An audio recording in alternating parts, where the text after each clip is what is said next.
How did Jajantaram Mamantaram happen? I think none of us knew what we were getting. Yeah. We had 700 plus shots in that film, visual effects shots, early 2000.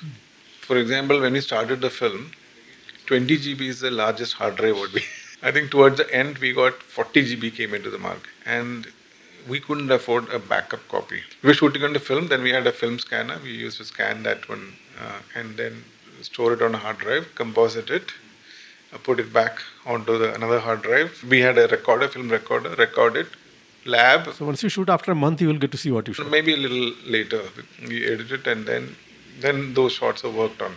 It was an absolute nightmare in a way. The sheer logistics of handling so much of data and shots and yet it had to work as a film, as a story. We never scaled the character down on digitally. It was shot of that size by moving the camera in the same axis 6 times. So out of the 700, I don't think we even had one shot with the perspective problem. And the light and perspective were bang on. So how did you manage the light perspective? No, we had kept a complete track of the direction of the light. We kept changing the direction of the screen and the camera relatively to the sunlight. More important was also, it's equally important to get the light in the same direction, to have the same angle of the camera. So there's no instrument which you can measure the angle of the camera to the last denomination of angle.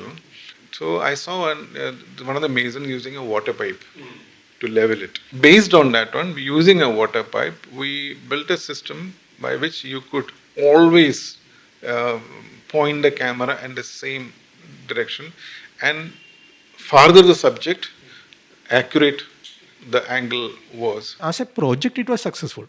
Apart from the commercial activity of it, you could finish it, you could release it, and it was convincing in that sense.